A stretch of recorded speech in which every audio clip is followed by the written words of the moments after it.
Thought I might make a quick video here of my RV steps motor. A lot of people have trouble with their RV steps, and I had trouble with mine too. I will point out at the start of this motorhome is like 25 years old, so the steps have been on there for a while. However, I will say there's a lot of things about this that I think are very cheaply made, and these are called kwikee steps or something, and I think they could have been built a lot better than they were, and maybe they are now. I don't know. They might have noticed all these problems and corrected such things, but there's no reason for something to give you trouble like that in such a short period of time. The first thing I had trouble with, which I had to fix in the campground, was right here. If you have this is the connection where the wires go together, and if you have one on there's a couple of screws go in there that put these two halves together, and they're just spade connectors in there is all they are. And I thought I had something wrong with this motor. I was in the campground, I take it all off there and look at the motor, and well, I can see it's just a typical window motor. It's for electric windows, probably fits some American car somewhere, and there's probably you can get them for like 20-30 bucks a piece maybe. They would be relatively inexpensive if you go to the right place to get them, and probably common as anything. And my guess is it probably fits an American car with electric windows, maybe a Cadillac or something from probably the early 90s, something like that. But that's what I'd look for. But you'd have to go to a parts store where a guy could look at it and say, oh, that's because this gear's what run the quadrant to run the windows up and down in your car. So when they made this, they're just buying these motors. This thing's just something they can buy easy and cheaply. But what they did, and this is a part where they really did have something that costs a lot, is this thing. They made this thing with a configuration in here to fit over top of this gear. They broached that hole in there so as it would fit like that, and they could put their own gear on there that would match with this gear here. It's actually made in two pieces is how they made it. They might have vertex it together. I see it's a hex in there, which meant I don't know how they put that together. It would have cost them a lot, I'm sure. Plus there's looks like a little bushing in there too, bronze bushing for it to run on, so that part's good. And they have a dowel pin that just slides in there. The dowel pin runs in this bearing right here. This gear comes in from this side here. We're looking at this upside down, so that goes in there, and the dowel pin would be in there to act as a bearing. So anyways, what I found out at the RV park was when I took it all apart and get this motor out, I decided, I know it doesn't run, but I'm going to take and touch these two leads to the battery on the motorhome. So I opened the hood and I put these, plus and minus on the battery, and the motor runs fine. Reverse the leads, it runs the other way just fine. So there's nothing wrong with this. And eventually I figured out, well, the problem was the connection where these wires went, and a little spade connector went in there. That's a bunch of crap. So that was what was wrong with it that time. So I took it all apart for nothing. But this time the steps broke on me. This right here was what broke. This is die cast, and what they did there, which you probably don't really want to know about, this whole thing was cast as one piece. That was one piece assembly like that, and I don't know why they did that. It costs a lot more to do it that way, and it's probably they wanted to show off how great they can die cast. I don't know. I can't understand their reasoning for something like that. But the other thing they did was this thing works, this lever which runs the steps in and out. It has a little ball joint on there, but this right here is what attaches to the steps. I should show you that first. This attaches to the steps with this pin which goes through there, and then there's a cotter pin goes through that hole, and that's what's driving the steps in and out. Well, they put it together with a little pin in there, and they just staked that pin it's like a rivet almost. They just head it over, and that's it. Now, why they didn't put a 5/16 bolt and a nut on there, I don't know. I haven't figured that out yet. Maybe they don't have clearance. I don't know. I'm probably going to find out if there was a reason for it. But to me, it seems like, that's kind of a shoddy way to do that, you know. So, anyways, I'm going to put a bolt in there. Is what I'll do. I think that'll work all right. But you have to make sure that the head of the bolt don't hit anything when this thing runs back and forth. That's the only downside I can see to that. I don't know why they did that. They must have had a reason. I don't know. Almost looks like there's a mark here in line with that stake. Why that is, I don't know. But anyhow, I've got to remake this part because it broke as die casting. I could get another one. I don't know, they probably would sell me that part, but it'd probably cost a lot. And I think I can make something better. At least I'm going to try. Originally, I was going to, everything here, what this is a 5/16 piece of steel. It's just a steel piece of key stock, and they put it inside the die cast mold when they cast this pot metal around it. And they actually wanted to end up with a 1/2 inch square is what they wanted. Why they didn't just use 1/2 inch square steel, I don't know. This end here sticks through. I'm not sure the purpose. I think that's so you can move the steps in and out and make sure this gear is free, but it would only move if you take the motor off, because the motor in here is a worm and worm wheel. You can't move it by turning this. It's not going to spin that motor. Worm and worm wheels only work one way. If you turn the motor, it's going to turn this gear, but it doesn't work the other way around. So that's why you can't push your steps in. The motor will be just tight, and a lot of people are wondering about that. But that's a worm and worm wheel in there, and that type of drive only works one way. Anyways, let's see, what was I going to tell you now? I got this piece of steel here, and I want to put that in here. It's not key stock. I didn't have any laying around the house, but I did have this piece of 1/2 inch square steel tubing. It's just mild steel, but I'm pretty sure it's going to be strong enough to do this. This ain't much to this. And that's what's going to drive this thing. And all I have to do is figure out how to attach the arm onto this, which should be pretty easy.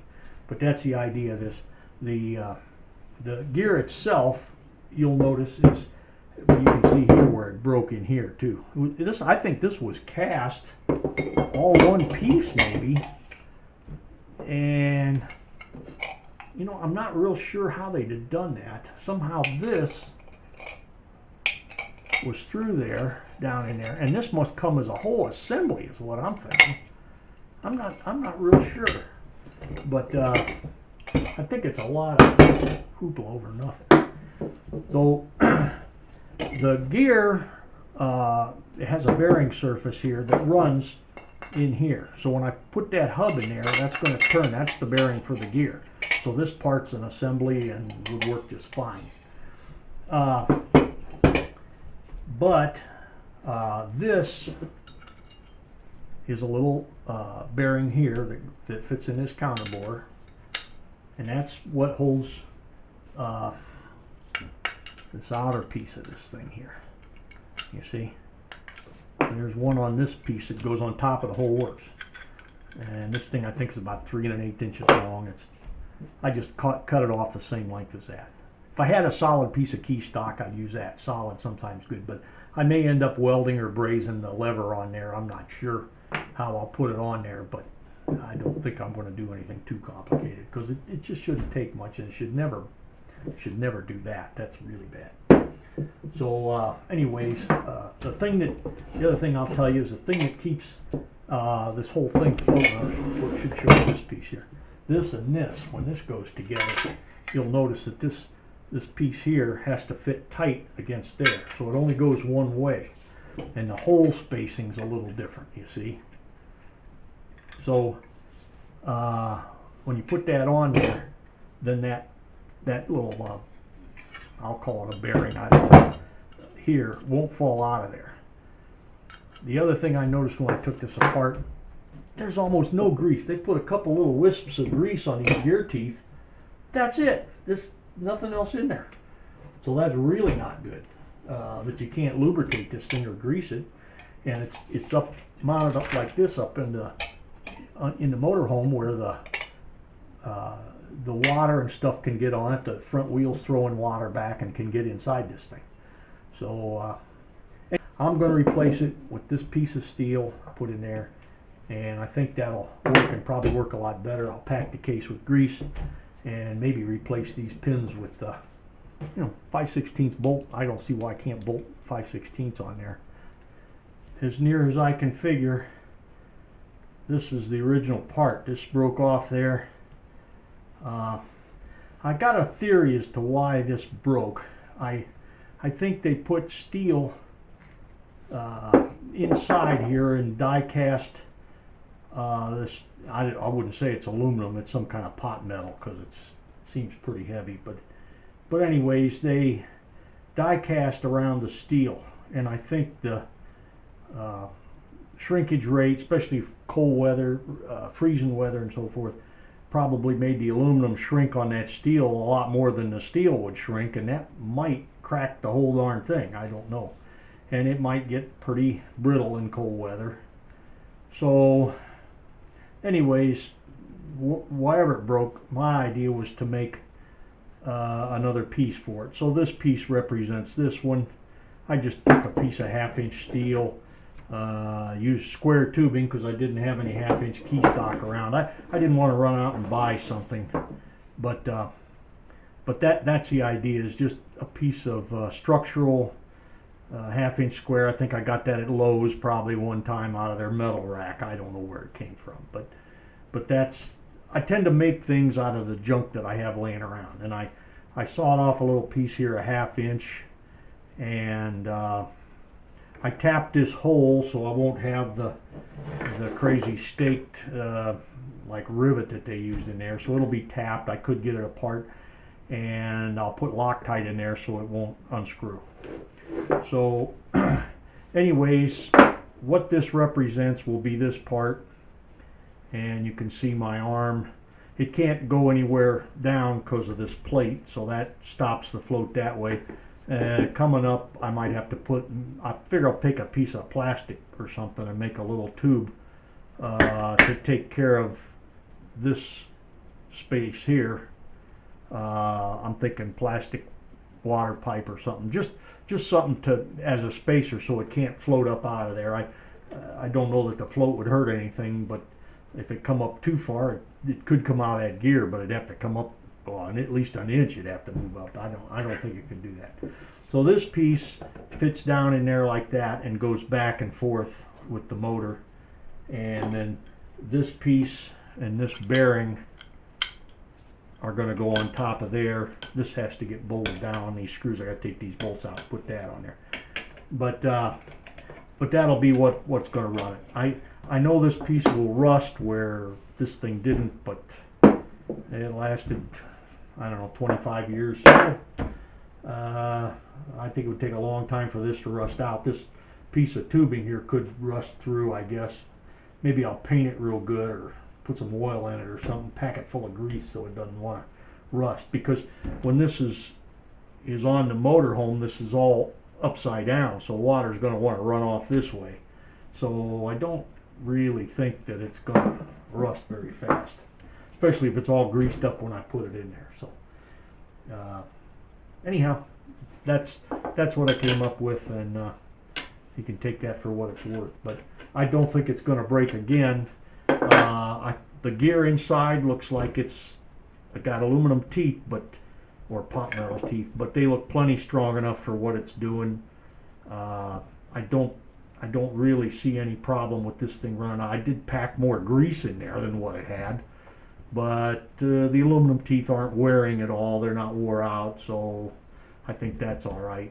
This I took apart, repacked this with grease too. I don't want to put too much grease in here because where these wires go in to the motor makes me think the brushes might be on this end of it.